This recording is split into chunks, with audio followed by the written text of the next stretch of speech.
मैं स्टार्ट कर रहा हूं न्यूमेरिकल इंटीग्रेशन।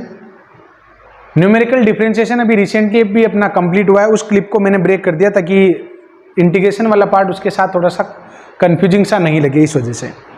न्यूमेरिकल इंटीग्रेशन क्या होता है पहले ये आपको समझाऊंगा, देन इसके फॉर्मूले आप लोगों को याद करने हैं क्योंकि फॉर्मूले भी पूछे गए हैं, और फिर इसके जितने भी आए हुए क्वेश्चन है वो मैं आपको बताने वाला हूँ। अभी आए हुए क्वेश्चन में लूंगा तो आपको पता चलेगा कि यार लास्ट जो पेपर हुआ था 2018-19 वाला, उसमें तो तीन क्वेश्चन इंटीग्रेशन से पूछ लिए, न्यूमेरिकल इंटीग्रेशन के ही 3 क्वेश्चन पूछ लिए, न्यूमेरिकल एनालिसिस तो अलग बात, न्यूमेरिकल इंटीग्रेशन के 3 क्वेश्चन पूछ लिए। ये तो काफी इंपॉर्टेंट हो जाता है आपके लिए। न्यूमेरिकल डिफरेंशिएशन और न्यूमेरिकल इंटीग्रेशन जो है वो न्यूमेरिकल एनालिसिस की जान है, यूं समझ लो आप। तो स्टूडेंट यहां पर क्या जरूरत है इसकी हमें, अगर मैं आपको ये कहूं कि आपको ये वैल्यू फाइंड करनी है, अगर मैं आपको ये कहता हूं कि आपको 0 to 1 अपॉन में 1 + x² dx, इसको सोल्व करना, आप क्या करोगे, tan इनवर्स x और 0 to 1 लिमिट, इसको फटाफट सोल्व कर लोगे। tan इनवर्स 1 - tan इनवर्स 0 तो π/4 आंसर आ जाएगा। ये तो हम पहले ही करते थे, तो फिर नया क्या है। अरे भाई इस क्वेश्चन को भी इनसे किया जा सकता है, साथ ही साथ अगर मान लो मैं यहाँ पर कोई वैल्यू चेंज कर देता हूँ और ऐसी वैल्यू जिसमें आप tan इनवर्स की वैल्यू जानते ही हो, क्योंकि आप तो केवल टेबल के रिजल्ट जानते हो। अब tan इनवर्स 6 कर दिया तो tan इनवर्स 6 - tan इनवर्स 0 आप बता ही नहीं सकते। तो स्टूडेंट इंटीग्रेशन की हेल्प से तो फिर ये संभव नहीं होगा, तो फिर हमारे पास कुछ फॉर्मूले होंगे जिनकी हेल्प से हम इंटीग्रेशन नहीं करेंगे और फंक्शन की जो वैल्यूज होगी ना उसके बेसिस पर ही हमारा काम हो जाएगा। तो स्टूडेंट न्यूमेरिकल इंटीग्रेशन इसी का नाम है कि फंक्शन की वैल्यू के आधार पर जो हम समाकलन करते हैं उसको हम क्या कहते हैं, न्यूमेरिकल इंटीग्रेशन। क्लियर। यदि फंक्शन एक ही वेरिएबल का हो तो आप इसको क्षेत्रकलन भी कह सकते हैं। इक्वल इंटरवल या समदूरस्थ कोटियों के लिए क्षेत्रकलन के सूत्र trapezoidal, Simpson 1/3, Simpson 3/8 and Weddle and Cotes, ये 5 फॉर्मूले में डिस्कस करने वाला हूं। ये 5 फॉर्मूले आपको बिल्कुल एज इट इज याद होने चाहिए। उसके पीछे कारण ये है, अगर ये आपको फॉर्मूले याद हो गए ना तो आपको कई बार ट्रेपेजॉइडल फॉर्मूला पूछ लिया, सिम्पसन 1/3 फॉर्मूला पूछ लिया, तो केवल फॉर्मूले से ही तो हम चूक नहीं जाए कम से कम, तो ये चीज तो हमें अच्छे से याद हो जानी चाहिए। अब स्टूडेंट यहां पर ये चीजें फॉर्मूले समझाने से पहले मैं आप लोगों को एक डायग्राम समझा रहा हूं कि आपके सामने एक फंक्शन है जो इस प्रकार लहराता हुआ चल रहा है ना, और ए और बी उसके स्टॉपेज है, ए से बी तक आपको एरिया फाइंड करना है। एरिया फाइंड करने के लिए इंटीग्रेशन में हम सीखते हैं 12th में कि देखो भाई हम नंबर ऑफ स्ट्रिप्स जो है ना वो इनफाइनाइट लेते हैं ना, n tends to infinite strip कर देते हैं। इस पार्ट के आप अनंत टुकड़े कर दो और हर एक स्ट्रिप इतनी बारीक होती है कि वो रेक्टेंगल या आयत मानी जा सकती है, और उन सभी आयतों का योगफल आपके उस पूरे क्षेत्रफल के बराबर हो जाता है। क्लियर। ये इंटीग्रेशन में था, उसमें स्ट्रिप कितनी लेते हैं, इनफाइनाइट लेते हैं। क्लियर। अब क्योंकि हम इंटीग्रेशन तो कर नहीं रहे तो फिर हम क्या करेंगे, यहां पर इस पार्ट के कुछ टुकड़े करेंगे, कुछ स्ट्रिप में इसको बांटेंगे। वो स्ट्रिप आपके 2 भी हो सकती है, 3 भी हो सकती है, 6 भी हो सकती है, 12, 15 जो भी आप लेना चाहो वो हो सकती है। क्लियर। तो स्टूडेंट यहां पर स्ट्रिप कितनी लेनी है, कब कौन से फॉर्मूले में कितनी स्ट्रिप हमें लेनी है, एन की वैल्यू कितनी लेनी है, ये मैं अभी आप लोगों को समझा दूंगा। फिलहाल आप ये देखिए कि इस प्रकार जो स्ट्रिप में बांट रहा हूं ना, तो प्रत्येक स्ट्रिप को आप h चौड़ाई की मानेंगे, इसकी जो चौड़ाई है वो कितनी आपके h है। तो अगर मान लो आपको इस x से इस x पर जाना हो तो h ऐड कर दो, यहां से यहां पर जाना हो फिर h ऐड कर दो, ऐसे h ऐड करके आप कहां पर पहुंच जाएंगे, b पर पहुंच जाएंगे। क्लियर। तो स्टूडेंट इस तरीके से आपका एरिया निकल जाएगा बिना किसी इंटीग्रेशन के। अब आप लोग देखिए इसमें ट्रेपेजॉइडल फॉर्मूला क्या है, देखो a to b fx dx आपको निकालना है, तो इसका फॉर्मूला होगा h यानी स्ट्रिप की चौड़ाई इंटू 1/2 और y0 प्लस yn, यानी फर्स्ट वाले पर रिजल्ट और लास्ट वाले पर result, y0 plus yn plus y0 plus yn upon 2, इन दोनों का तो लेना है हमें माध्य। क्लियर। और फिर उसके प्लस में y1 plus y2 plus y3 plus y4 plus y5 जितनी भी होगी वो हम सब लेंगे। क्लियर। तो स्टूडेंट ये फॉर्मूला हो गया 1/2 y0 plus yn plus y1 y2 yn - 1 तक।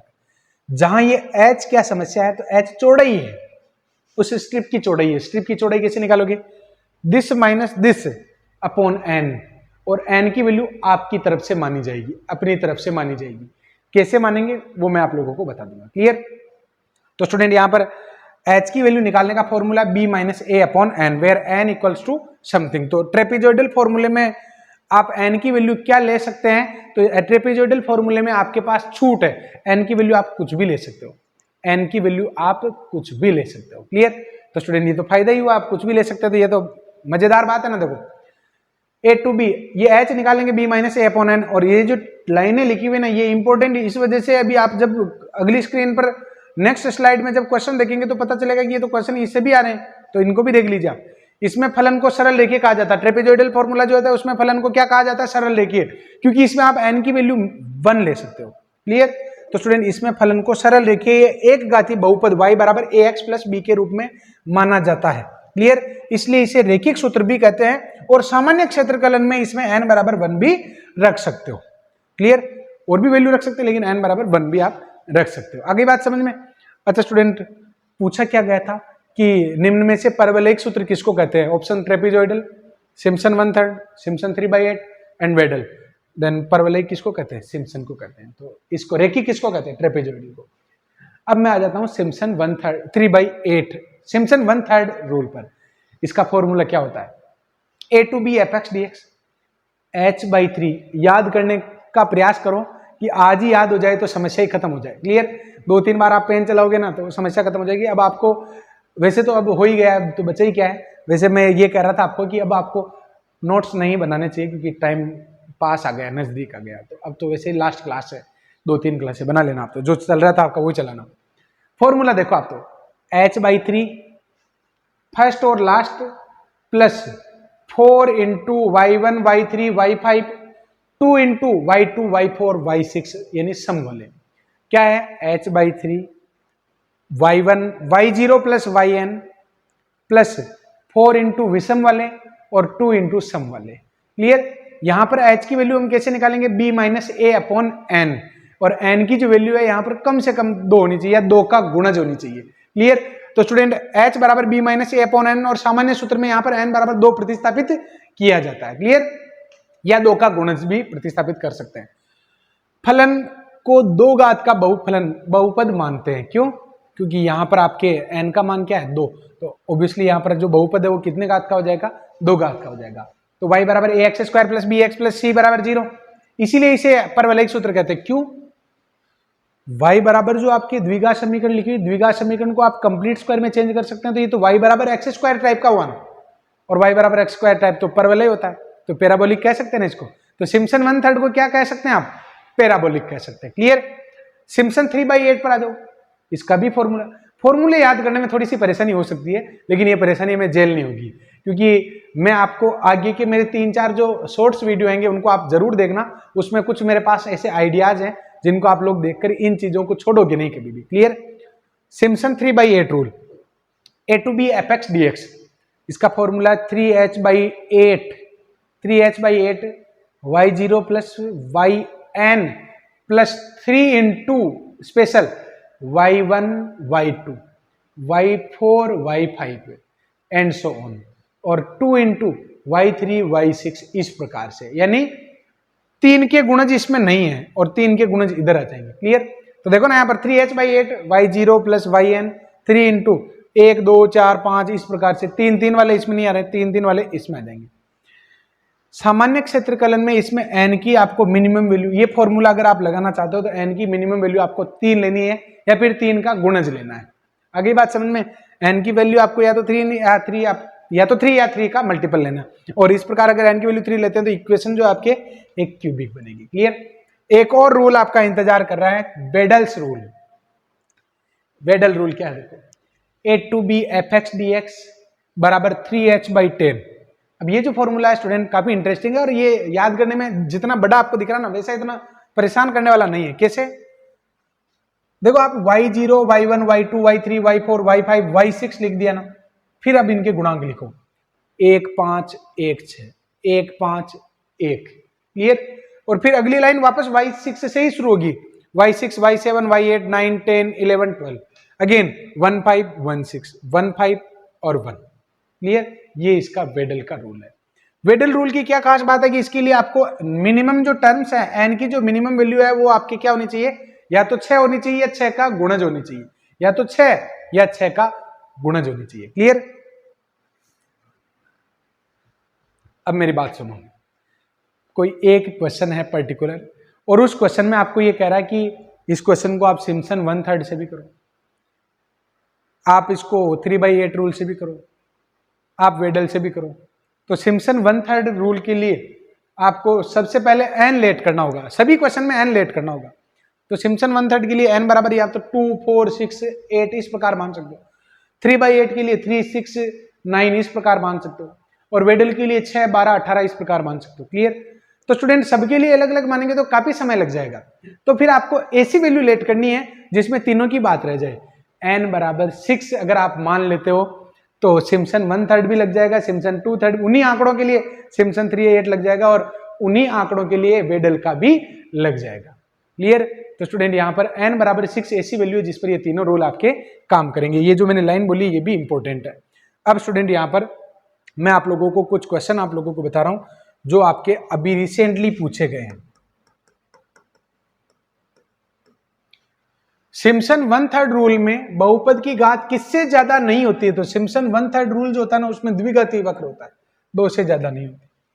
Trapezoidal formula a to b fx dx में fx का अप्रोक्सीमेशन होता है, रेखिक अप्रोक्सीमेशन होता है, क्योंकि रिजल्ट जो हम निकालना है वो तो जो भी रिजल्ट निकालेंगे ना वो अप्रोक्सीमेट ही आएंगे। जो ये जितने भी फॉर्मूले हैं इनसे हम न्यूमेरिकल वैल्यू निकालेंगे ना वो लगभग आएगी। जैसे 4-5 डिजिट पॉइंट के दशमलव के 4-5 डिजिट तक अगर निकालेंगे तो फिर उसके बाद हम छोड़ देते हैं लगभग इतना 1.37385 और लगभग। क्लियर? तो अप्रोक्सीमेशन से आप कंफ्यूज नहीं हो कि ट्रेपेजोइडल फॉर्मूला में अप्रोक्सीमेशन किस प्रकार होता है, लीनियर अप्रोक्सीमेशन, रेखिक अप्रोक्सीमेशन होता है। ये आपकी लाइन है ना, देखो कि ट्रेपेजोइडल फॉर्मूला सरल रेखिक होता है, रेखिक सूत्र भी कहते हैं। सिम्पसन 1/3 हो गया, लीनियर हो गया। अब इसमें आ जाओ, सिम्पसन 1/3 रूल होगा, ये क्वेश्चन आपके पूछा गया आरपीएससी 2018 में। क्लियर? अगेन ये आपकी आरपीएससी सेकंड ग्रेड 2018 में। सिम्पसन 1/3 रूल क्या है भाई? a to b fx dx, a to b fx dx, इसका फॉर्मूला क्या हो जाएगा? h/3 एंड y0 yn, ऐसे लिखने का प्रयास करेंगे तो हो जाएगा 4 इंटू विषम y1 y3 and so on, 2 into even वाले यानी y2 y4 इस टाइप के। क्लियर? तो ये आपके कौन सा रूल हो गया? सिम्पसन 1/3 रूल हो गया। इसके ऑप्शन मैंने नहीं लिखे क्योंकि 4 ऐसे बड़े बड़े ऑप्शन दे रखे थे तो थोड़ा जोर आता है। कोट्स रूल, क्वेश्चन ये पूछा गया था कोट्स रूल, और कोट्स का मैंने फॉर्मूला आपको नहीं लिखा था, फॉर्मूला याद कर लो, बाकी झंझट नहीं लेनी। NH NC0 Y0 NC1 YN NC2 Y2 NCN YN। Quotes rule क्या है? इन चारों का ही कॉम्बो है, ट्रेपेजोइडल, सिम्पसन, जनरल फॉर्मूला एक तरीके से 3/8 और वेडल। क्लियर? अगर मैं कहूं कि n बराबर 1 रखने पर कोट्स का रूल किस में चेंज हो जाएगा, तो n बराबर अगर आप 1 पुट करोगे ना तो ये आपके ट्रेपेजोइडल में चेंज हो जाएगा। n बराबर 1 पर किस में चेंज हो जाएगा? ट्रेपेजोइडल। सिम्पसन 1/3 के लिए n बराबर आप 2 पुट कर दो, कोट्स रूल आपके सिम्पसन 1/3 में हो जाएगा। सिम्पसन अगर आप n बराबर 3 पुट करते हो ना तो ये सिम्पसन 3/8 में हो जाएगा, और आइलर का यहाँ कोई लेना देना ही नहीं है। n बराबर अगर आप कुछ भी रखोगे आइलर में और मैक्लैरिन आपके नहीं बनेगी। क्लियर? तो स्टूडेंट यहाँ पर ये क्या पूछ रहा था? n बराबर 2 रखने पर ये कौन सा फॉर्मूला बनेगा? सिम्पसन 1/3 बनेगा। क्लियर? परवलयिक सूत्र किसको कहते हैं? तो ये सिम्पसन 1/3 को कहते हैं। ये भी आपके आरपीएससी सेकंड ग्रेड 2018 का ही सवाल है। क्लियर? अब स्टूडेंट ये तो हो गए सीधे सीधे क्वेश्चन, अब कुछ डिटेल वाले क्वेश्चन भी, कि क्वेश्चन को कैसे करेंगे।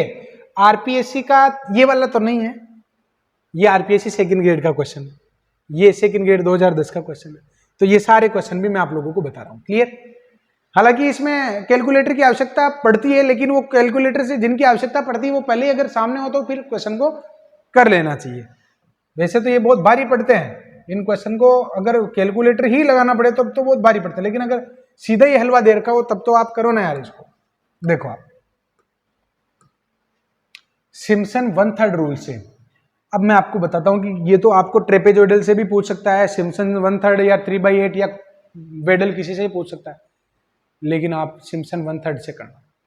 सिम्पसन 1/3 से करना आपका काम हो जाएगा। वैसे तो सबसे ज्यादा एक्यूरेट, जैसे क्रम वाइज है ना, पहले ट्रेपेजोइडल पढ़ाया, फिर 1/3, 3/8 और वेडल पढ़ाया ना, तो सबसे ज्यादा एक्यूरेसी वेडल पर है, क्योंकि सबसे ज्यादा जितने ज्यादा स्ट्रिप्स होगी आंसर उतना ही बढ़िया आएगा। क्लियर? और जितनी कम स्ट्रिप होगी आंसर उतना ही ज्यादा एरर वाला होगा।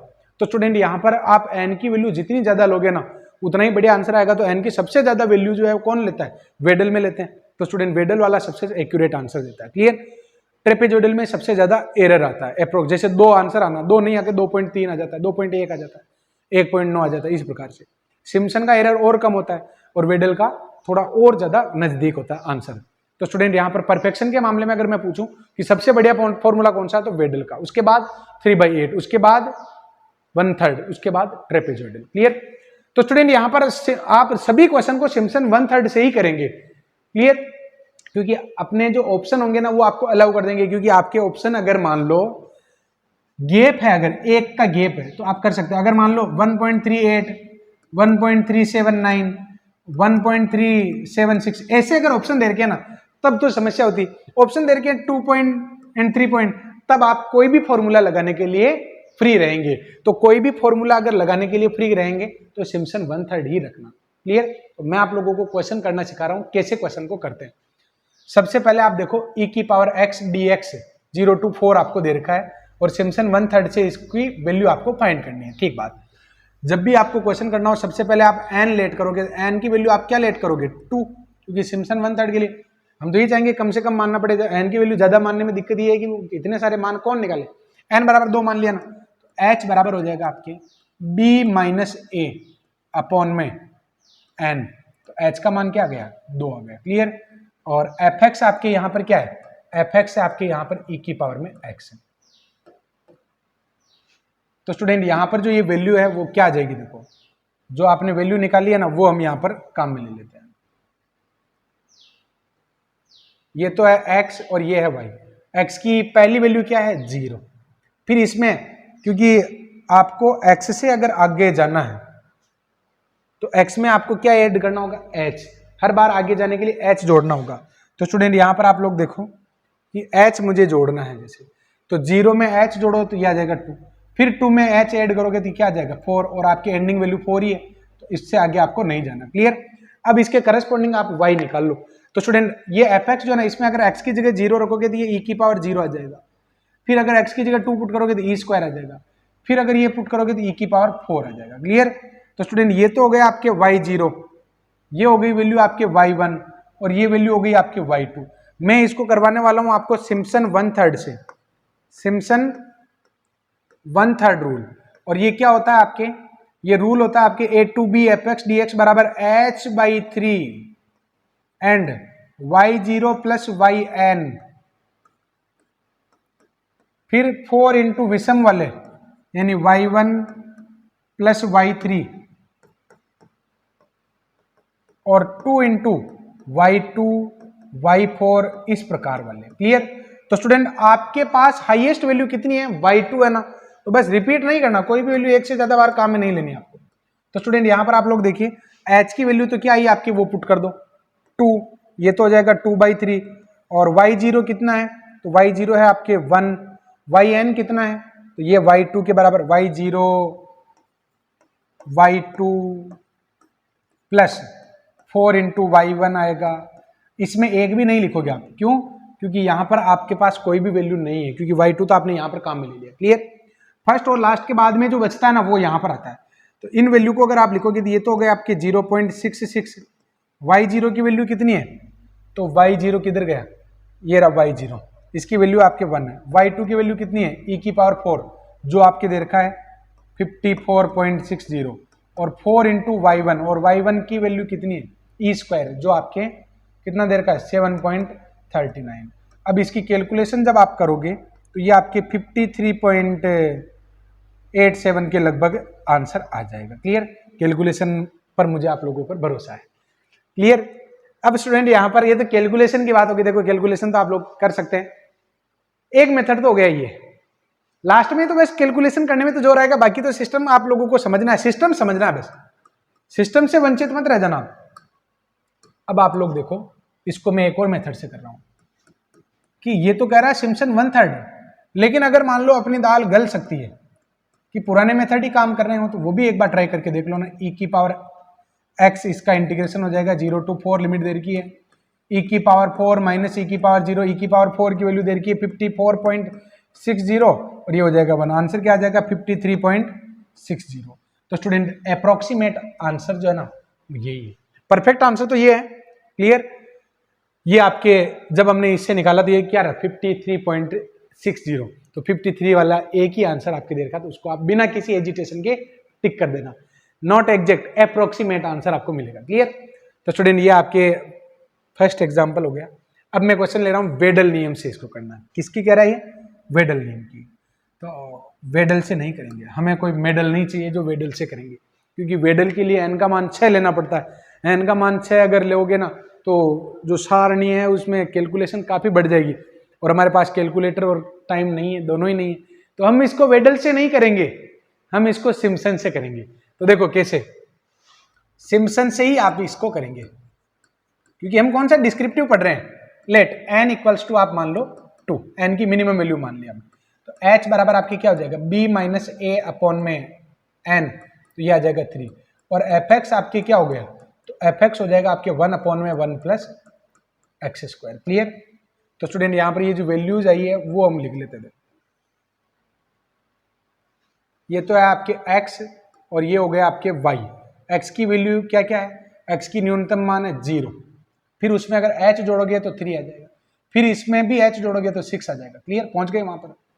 अब यहाँ पर करस्पॉन्डिंग y निकालना, तो x बराबर fx में x का मान 0 रखोगे तो 1 आ जाएगा, अगर 3 रखोगे तो 1/10 0.1 हो जाएगा, और 6 रखोगे तो 1/37 1/40 मान लो। क्या फर्क पड़ता है, कोई फर्क नहीं पड़ेगा इतना। कैलकुलेशन के लिए आप आसपास की संख्या मान लिया करो।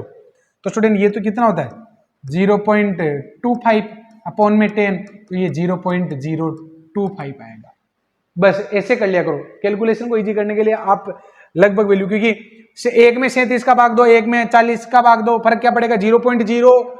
तो इतनी छोटी डिजिट हमारे मान को प्रभावित नहीं करेगी, क्योंकि अपना जो आंसर है ना वो आपको अलाउ कर रहा है, ये आपके मिनिमम गैप 1 का चल रहा है, क्लियर। इसीलिए तो मैंने वेडल से सिम्पसन पर आया। अगर यही ऑप्शन ऐसे होते हैं 1.3734 1.3634 1.3534 तो फिर मैं वेडल पर ही जाता, क्लियर। तो स्टूडेंट यहाँ पर आपके जो इसकी वैल्यू है 1.37 की, ये कितनी आ गई 0.025 अप्रोक्स, क्लियर। ये आपके y0 हो गया, ये आपके y1 हो गया, और ये आपके हो गया y2, क्लियर। आपका जो फॉर्मूला है स्टूडेंट, ये फॉर्मूला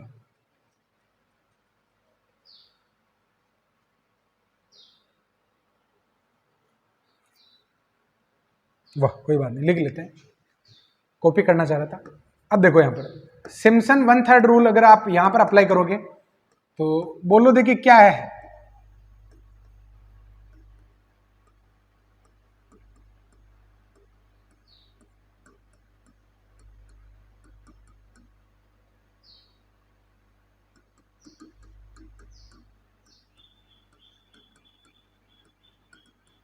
क्लियर। तो आपके y2 तक की तो हाईएस्ट है, h की वैल्यू तो कितनी आ गई आपके 3, तो 3/3 और y0 y2 और प्लस में 4 इंटू y1 ओनली, इनकी वैल्यूज आप रख दो। तो ये y0 की वैल्यू तो कितनी है 1, y2 की वैल्यू कितनी है 0.025 और 4 इंटू 0.1, तो फाइनली जो आपके आंसर है 1 प्लस 0.025 और 0.4, इट मीन्स ये आंसर आ जाएगा 1.425, जो आपके ऑप्शन में तो नहीं है, लेकिन आप इसको टिक कर दो। 1.37 और 1.42 में क्या फर्क पड़ता है, अपना काम हो गया, क्लियर। इस तरीके से आप अपने आप को हल्का महसूस करवा सकते हैं, इस तरीके से जुगाड़ लगाकर। अब ये वाला जो क्वेश्चन है इसमें जुगाड़ लगा सकते हो क्या, जैसे इसका इंटीग्रेशन करोगे तो tan इनवर्स x आएगा। अब बात ये है कि tan इनवर्स x पर 0 to 6 लिमिट लगाएंगे तो वो अपने से होगा नहीं ना, इस वजह से हमने वो वाला तरीका नहीं लगाया, बाकी प्रयास तो करते हैं। सिम्पसन 1/3 रूल से सेकंड ग्रेड 2010 का क्वेश्चन है 0 to 1 dx upon 1 plus x, क्योंकि सिम्पसन 1/3 के जो क्वेश्चन है वो हो सकते हैं कॉम्पिटिटिव के पर्पज से, इसीलिए वो पूछ सकता है। वेडल वो केवल आप लोगों को कंफ्यूज करने के लिए दे सकता है, लेकिन आप सिम्पसन से कर देना, क्लियर, केवल फॉर्मूले याद होने चाहिए। देखो ना 0 पॉइंट 1 पॉइंट 3 पॉइंट 3 पॉइंट ऐसे दे रखा ना, तो वैसे गैप है, लगभग सारे ऑप्शन में आप गैप मान सकते हैं। तो स्टूडेंट यहाँ पर आप सिम्पसन 1/3 रूल अप्लाई करेंगे तो लेट कर लो n की वैल्यू 2, तो h बराबर क्या हो जाएगा b माइनस ए अपॉन में n, ये 0.5 आ जाएगा। एफ एक्स की वैल्यू क्या आ जाएगी आपकी 1/1 प्लस एक्स आ जाएगी। टेबल बना लो। अगर हम टेबल बनाते हैं तो क्या वैल्यू आएगी देखो, x और y। x की वैल्यू क्या है 0, और 0 में अगर ऐड करोगे तो 0.5, इसमें भी h ऐड करोगे तो 1 आ गया। क्लियर। अब आप लोग इसमें वैल्यू रखो, x का मान 0 रखोगे तो 1 आ जाएगा। x की वैल्यू अगर 0.5 रखोगे तो 1/1.5 यानी 2/3 आ जाएगा। क्लियर। और अगर आप 1 पुट करोगे तो 1/2 यानी 0.5 आ जाएगा। क्लियर। तो ये तो हो गया आपके y0, ये हो गया y1, ये हो गया आपके y2। अब आप सिम्पसन 1/3 फॉर्मूला लगा रहे हैं, सिम्पसन 1/3 फॉर्मूला। तो इस फॉर्मूले से अगर आप क्वेश्चन को करना चाहेंगे तो ये क्या आएगा आपके h/3 यानी 0.5/3 और y0 यानी 1 + 0.5 × 4 × 2/3। क्लियर। तो स्टूडेंट ये तो हो गया आपके 1/6 बाहर, तो ये तो क्या हो गया आपके 1/6, ये हो गया 1 + 1/2 प्लस में 8/3। तो एक बार भिन्न को एक जगह कर लेते ताकि दशमलव में ज़्यादा उलझने का काम नहीं रहे। 6 एलसीएम ले लिया, ये 3 और ये हो जाएगा आपके 16। कितना हो गया 22 25 25/36 आ गया। कोई जरूरत नहीं भाग देने की, 25 में 36 का भाग दोगे तो 0 पॉइंट ही तो आएगा, तो ये 0.1 ही तो आंसर है। क्लियर। तो स्टूडेंट ये आंसर आ गया आपके 0.69315। ऐसे फायदा आप उठा सकते हैं। कैलकुलेशन केवल नजरिए की है, नजरिए का ही फर्क है कि यार कैलकुलेशन है, लेकिन वास्तव में कैलकुलेशन को हम स्किप करके चल रहे हैं।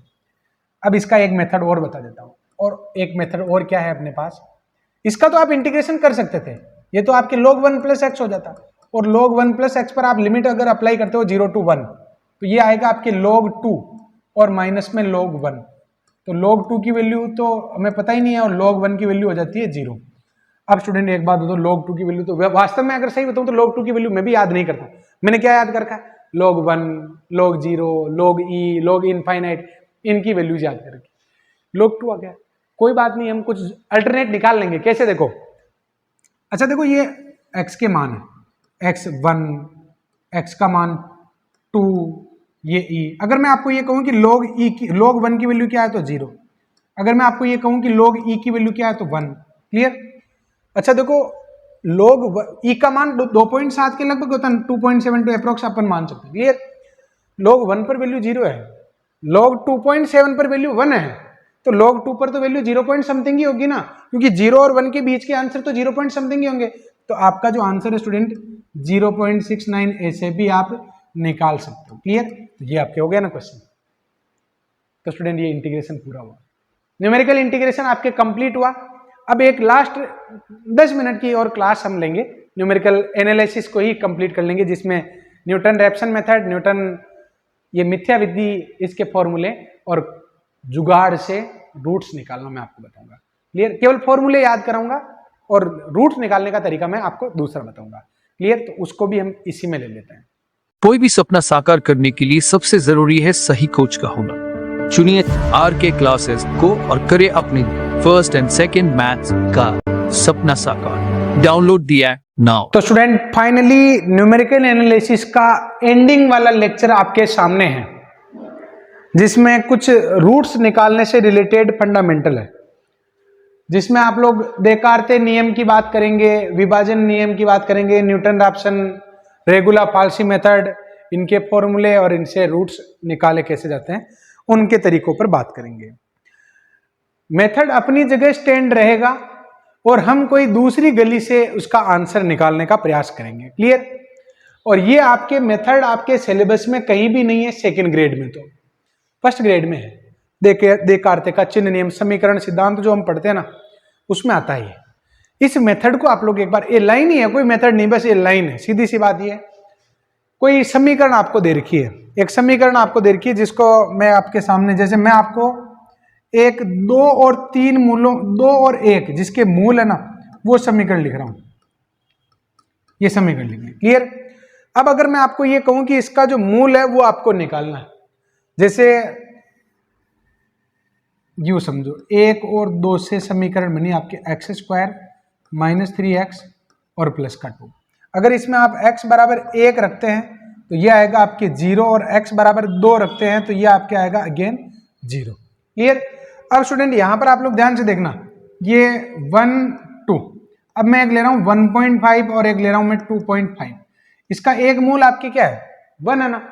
अगर आप 1.4 पर 1.5 पर वैल्यू निकालोगे तो हो सकता है कि पॉजिटिव है, मान लो पॉजिटिव आ गया तो डेफिनेटली 2.5 पर इसका रिजल्ट क्या आएगा, नेगेटिव आएगा। क्लियर। अगर मान लो किसी समीकरण के किसी बिंदु पर एक बार रिजल्ट पॉजिटिव और दूसरा आगे जो वैल्यू है उस पर रिजल्ट अगर नेगेटिव आता है तो डेफिनेटली हम कह सकते हैं कि उस समीकरण का मूल उन दोनों विपरीत चिन्हों वाले मान के बीच में मिल जाएगा डेफिनेटली। क्लियर। और इस बात को अगर आप समझ लोगे तो आपकी ये मिथ्या विथ्या सब जाएंगे।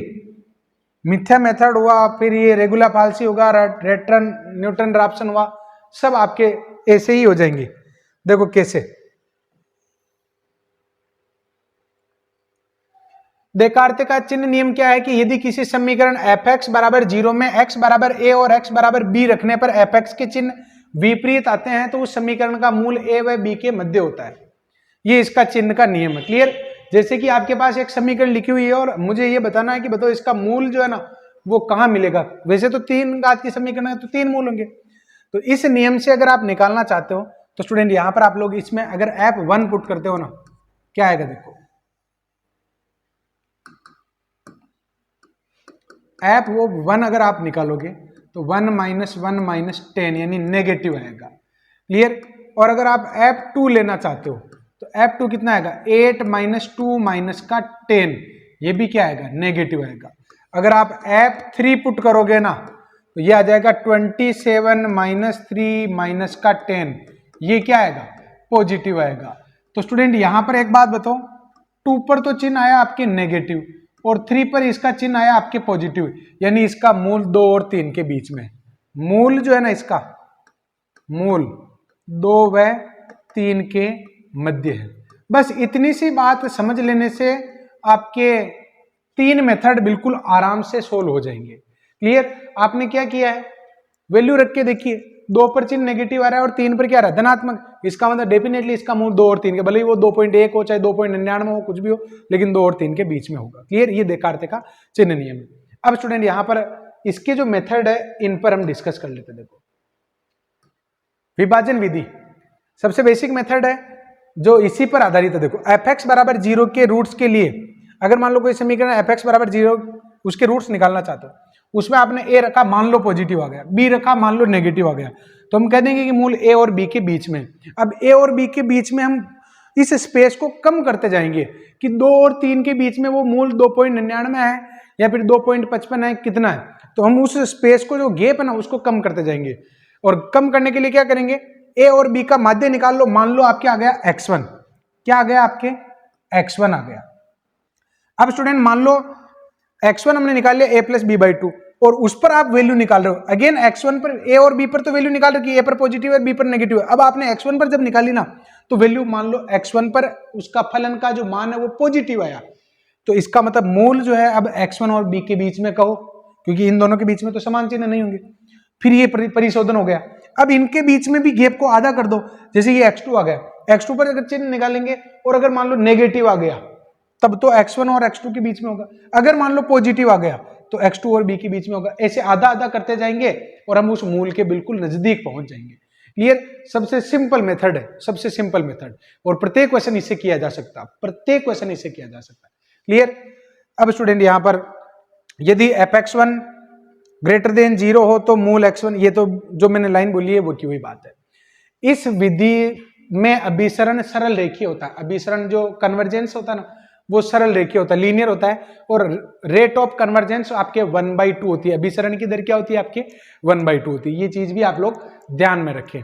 अब स्टूडेंट यहां पर न्यूटन राप्सन मेथड, ये भी रूट्स निकालने का ही है, जिसको पुनरावृत्ति या प्रतिवर्तन सूत्र भी कहते हैं। इसका फॉर्मूला है xn + 1 बराबर xn minus f of x1 f of xn upon में f डैश xn, ये न्यूटन राप्सन मेथड है।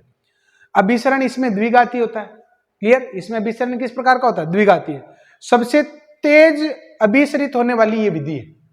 क्लियर। फलन x के सापेक्ष ऊर्ध्वाधर हो तो यह ज्यादा उपयुक्त होगी। इस बात का कोई विशेष सेंस नहीं है। आप इस बात को देखो, एफ डेस एक्स जितना बड़ा होगा ना, एफ डेस एक्स जितना बड़ा होगा उतनी ही फायदेमंद ये साबित होगी, क्योंकि एफ डेस एक्स बड़ा होगा तो ये रिजल्ट टेंड्स टू 0 होगा, तो हम अपने रूट्स पर फटाफट पहुंच जाएंगे। अगर एक्स एन की वैल्यू बहुत छोटी होती है तो फिर इस रूट का, इस रेगुलर न्यूटन रैप्सन मेथड का कोई फायदा नहीं। कब? जब ये हर जो है वो अगर छोटा होता है तो ये विधि असफल हो जाती है। क्लियर? अब स्टूडेंट ये एक इक्वेशन आपके सामने दिखाई दे रही है, x की पावर 4 माइनस एक्स माइनस 10 बराबर 0 का x बराबर 2 के समीप मूल ज्ञात करने हेतु आपको पुनरावृत्ति सूत्र व्युत्पन्न करना है। कौन सा सूत्र व्युत्पन्न करना है? पुनरावृत्ति। और पुनरावृत्ति सूत्र लगाने के लिए आपके पास ये समीकरण है। तो स्टूडेंट यहां पर ये xn प्लस 1 और बराबर आपके xn माइनस में f ऑफ xn, यानी ये रहा x की पावर 4n माइनस xn और माइनस का 10 f डेस, इसका अवकलन करो तो इसका जब आप डेरिवेटिव लोगे तो ये आ जाएगा 4x क्यूब n और माइनस का 1। इसको अगर आप सोल्व करोगे ना तो 4x की power 4n plus minus xn की पावर 4 प्लस xn और प्लस का आपके हो जाएगा 10। क्लियर? और अपॉन में आपके क्या लिखा हुआ? 4xn क्यूब और माइनस का 1। क्लियर? तो स्टूडेंट यहां पर ये तो कट जाएगा आपके और ये आ जाएगा आपके 3xn इसकी पावर 4 प्लस का 10 अपॉन में 4xn क्यूब और माइनस का 1। थोड़ा सा ये लिखने में आप कैलकुलेशन का ध्यान रखें, बस कैलकुलेशन ही करनी है और कुछ नहीं करनी इसमें। ये आ जाएगा आपके 3xn इसकी पावर 4 प्लस का 10 और अपॉन में आ जाएगा आपके 4xn क्यूब और माइनस का 1। बस ये जो फॉर्मूला ना केवल यहां तक ही हम इस मेथड को काम में लेंगे, रूट निकालने में इसको हम बिल्कुल काम में नहीं लेंगे। क्लियर? आप लोग देखिए यहां पर रूट निकालने के लिए केवल मैं ये वाला फॉर्मूला काम में लेने वाला हूं कि आपको x बराबर 2 के समीप मूल निकालने के लिए पुनरावृत्ति सूत्र को आपको व्युत्पन्न करना था। कुछ नहीं करना, x बराबर 2 तो काम में नहीं लिया, बस ये फॉर्मूले में ये xn की जगह xn रख दो और f ऑफ xn यानी फलन में जो x दे रखा उसकी जगह xn रख दो और जो फलन दे रखा उसका अवकलन करके xn रख दो। क्लियर? ये हो गया आपके। ऐसे स्टूडेंट यहाँ पर 2 क्वेश्चन और है कि संख्या a का इनवर्स फाइंड करने के लिए आपको न्यूटन रैप्सन मेथड व्युत्पन्न करना है। संख्या a फाइंड करने के लिए यानी a का व्युत्क्रम आपको निकालना है, a बराबर 1/x। ये फाइंड करने के लिए, a का इनवर्स फाइंड करने के लिए पुनरावृत्ति सूत्र व्युत्पन्न करना है। तो स्टूडेंट इस समीकरण को आप ऐसे लिख सकते हो ना, f(x) बराबर 1/x और माइनस का a। तो फिर आपकी ये न्यूटन रैप्सन मेथड जो है xn प्लस 1 बराबर क्या हो जाएगा? xn माइनस 1 अपॉन में xn माइनस का a और अपॉन में आ जाएगा माइनस का 1 अपॉन में xn स्क्वायर। क्लियर? बस इसको सोल्व कर लो, आपका आंसर इसमें भी आ जाएगा इजीली। अगर यहां पर इसको पलट देते हो तो माइनस माइनस तो हो जाएगा प्लस और xn यहां पर आएगा xn और प्लस में ये आ जाएगा आपके xn स्क्वायर और प्लस का a। तो क्या आ जाएगा? ये 2xn और प्लस में axn स्क्वायर। ये फॉर्मूला आपने क्रिएट कर लिया। बस ऐसे ही संख्या a का वर्गमूल ज्ञात करने के लिए तो a बराबर आपके क्या आ जाएगा? √x यानी x बराबर आपके क्या आ गया? a स्क्वायर आ गया। ये हो जाएगा आपके fx बराबर x माइनस a स्क्वायर। और ये क्वेश्चन आप लोगों को करना है। क्लियर? तो स्टूडेंट ये वाला क्वेश्चन आप लोगों के लिए छोड़ रहा हूं, वैसे 1-2 लाइनें ही लिखनी है ताकि आप लोगों की भी इसमें प्रैक्टिस हो जाए। अब मैं यहां पर एक फॉर्मूला और लिख रहा हूं। देखो भाई, आपके 2 मेथड हो गए, एक तो विभाजन मेथड हो गया, एक न्यूटन रैप्सन मेथड हो गया। अब आपके सामने है कि n बराबर ab, n क्या है? ab का वर्गमूल है। n क्या है? ab का वर्गमूल है। तब आप √n कैसे निकाल सकते हो? s/4 और प्लस n अपॉन में s। ये एक फॉर्मूला है। वैसे तो √n आपको कोई नहीं पूछ रहा क्योंकि सबको ही पता है कि √n आप फटाफट निकाल लेंगे कोई ना कोई जुगाड़ निकाल कर, लेकिन फॉर्मूले तक ये चीजें सीमित है। Factorial n √n equals to s upon n और n अपॉन s। ये n तो पता है कि भाई दे रखा है उसको n कहेंगे, लेकिन s क्या है? तो s है आपके a प्लस b। जैसे कि अगर मैं ये कहूं कि √6 निकालना है, तो √6 को आप क्या लिख सकते हो, 2 × 3। √6 को आप लिख सकते हो ना 2 × 3। तो ये तो हो गया a और ये हो गया आपके b। तो इसमें अगर फॉर्मूला लगाओगे तो s का मान आपके कितना हो गया, 5 हो गया। तो 5/4 प्लस n का मान है आपके 6 और ये आ जाएगा 6/5। इसको सोल्व कर लेना, आपका आंसर आ जाएगा। क्लियर। यदि किसी समीकरण में fx के लिए f अल्फा भी 0 आ रहा है, f डैश अल्फा अवकलन करने पर भी 0 आ रहा है, f डबल डैश अल्फा भी 0 आ रहा है, इसका मतलब अल्फा जितने डेरिवेटिव पर अल्फा का मान 0 आता है, अल्फा उतनी ही बार रिपीटेशन का मूल है। कैसे? अगर मैं आपके सामने लिखता हूं x² - x-1 का होल स्क्वायर बराबर 0, तो x के दो मूल है ना, 1 और 1, x के दोनों ही मूल समान ही है। अब आप लोग देखो कि f(x) आपके पास क्या है, x² - 2x और प्लस का 1। अगर आप f डैश x निकालोगे तो ये आएगा आपके 2x - 2, और f डबल डैश x जब आप निकालोगे तो ये आएगा आपके ओनली क्या, 2। क्लियर। अच्छा स्टूडेंट, अगर मान लो इसमें अगर आप रखोगे ना f1 तो 0 आएगा, और इसमें भी अगर आप f1 रखोगे तो 0 आएगा। क्यों आया 0? क्योंकि अल्फा 2 बार रिपीट हुआ, 1 2 बार रिपीट हुआ ना, तो 2 बार रिपीट हुआ तो fx को भी संतुष्ट करेगा और f डैश x को भी संतुष्ट करेगा। अगर कोई मूल 10 बार रिपीट है तो 9th डेरिवेटिव तक उसका रिजल्ट जो है, फलन का रिजल्ट क्या आता रहेगा, आपके 0 आता रहेगा। क्लियर।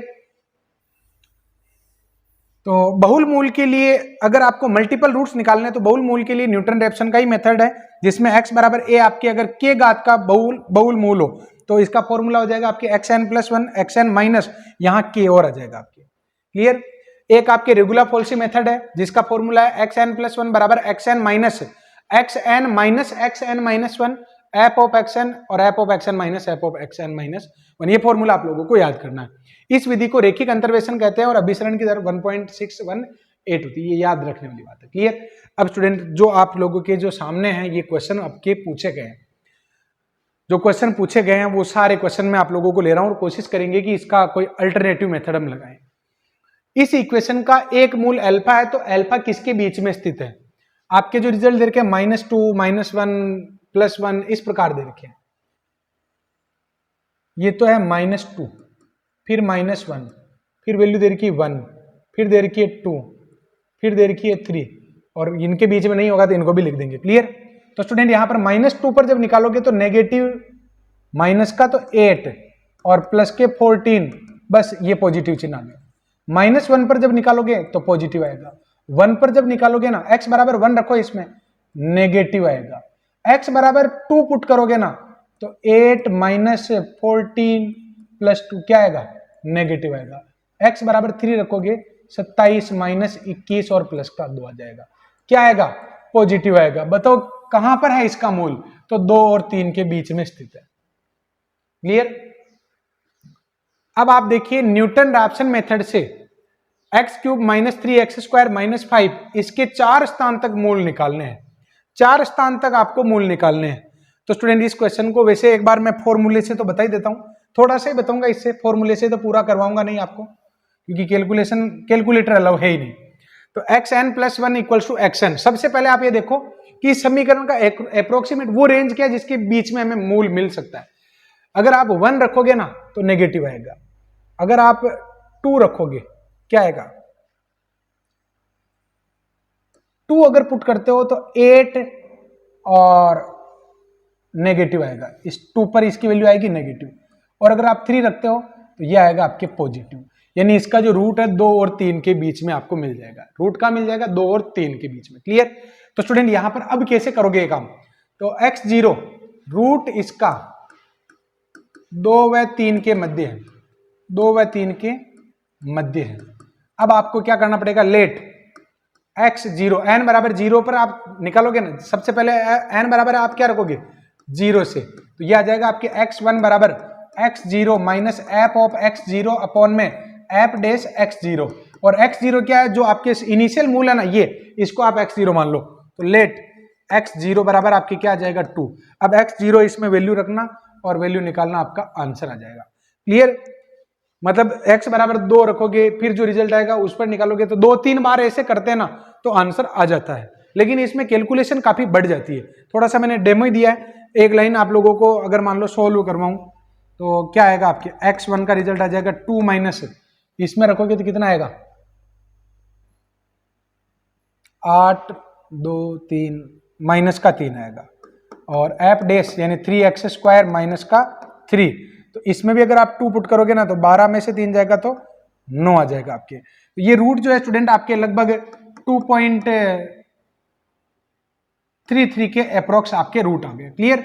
अब आप लोगों को फिर क्या करना होता है इस स्टेप में, फिर आपको क्या करना है x1 बराबर, अगेन एक और स्टेप चलेगी, लेट x1 बराबर आपके हो गया 2.33 और पुट करोगे आप n बराबर 1, n बराबर 1 पुट करोगे दिया जाएगा आपके x2 बराबर x1 minus F of x1 और फिर एफ डैश x1, ये इस प्रकार सिस्टम ये चलता जाता है। लेकिन स्टूडेंट इससे रूट निकालने में थोड़ी सी परेशानी इस वजह से आती है क्योंकि कैलकुलेशन करनी पड़ती है। मैं एक अल्टरनेटिव मेथड आपको बता रहा हूं, और वो मेथड क्या है देखो आप, सेकेंड मेथड। अच्छा, आपको जो रूट दे रखे ना उसमें क्या 1.2.9 इस प्रकार दे रखे ना। अच्छा देखो, एक तो 1 दे रखा है, एक तो 1 ले लो पूर्णांकों में, एक आप ले लो 2 और एक आप ले लो 3, फिलहाल तो ये ले लो। क्लियर। और 1.5 आप ले लो, ये 1.5, तो 1.5 इनके बीच में आ जाएगा, 1.9 यहां पर आ जाएगा, 2.5 भी ले लो, ये वैल्यू हमने ले ली। और अब आप अपना काम फटाफट कर सकते हो। कैसे? आपने 2 और 3 पर तो रिजल्ट निकाले है ना, 2 पर तो क्या आया नेगेटिव और 3 पर क्या आया पॉजिटिव, पूर्णांकों पर तो निकाल ही लिया ना। यानी रूट की जो लोकेशन है वो 2 और 3 के बीच में, और 2 और 3 के बीच में आपके 2 ही रूट आ रहे हैं, बी और सी ऑप्शन। अब आप इन दोनों को एक कैंसिल करने के लिए 2.5 पर और चेक कर लो, तो एफ 2.5 निकालोगे ना जब आप, तो 25 625 इंटू 25 कितना आ जाएगा 625, इसको अगर आप मल्टीप्लाई करोगे तो कितना आ जाएगा ये आपके,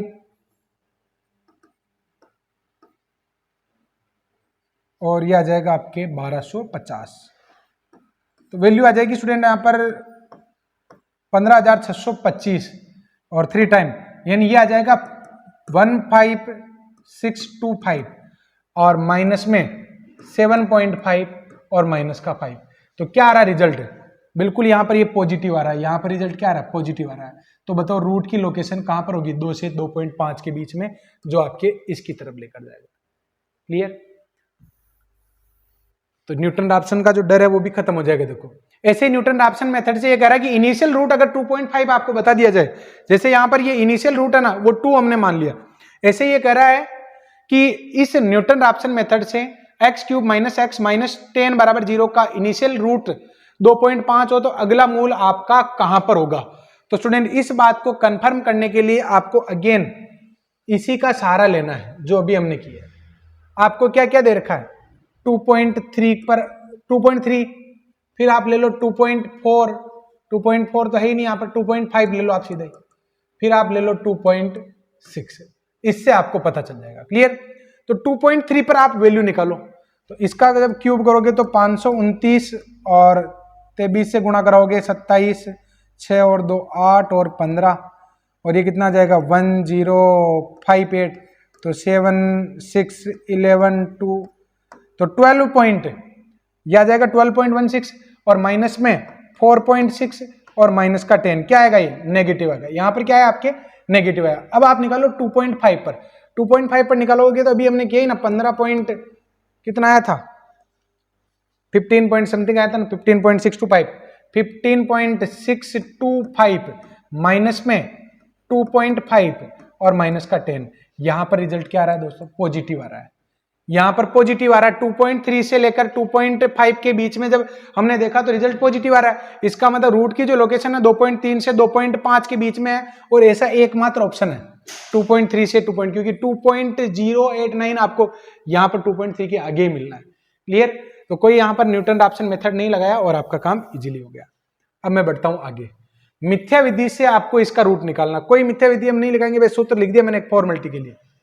अब तो यहां पर देखो कि ये 1 दे रखा है, मतलब पूर्णांक ले लेते हैं पास में, ये दे रखा है 2, फिर ये 3 के लगभग दे रखा है, बस इन पर चेक कर लो। पहले 1 पर अगर आप पता लगाओगे तो क्या आएगा 1 पर आएगा नेगेटिव, 2 पुट करोगे ना तो भी नेगेटिव आएगा क्योंकि 8 में से 9 जाएगा ना तो नेगेटिव आएगा, और 3 पुट करोगे तो पॉजिटिव आएगा। यानी एक तो स्थिति क्लियर हुई कि 2 और 3 के बीच में आंसर आएगा, यानी पहला और चौथा तो नहीं होगा।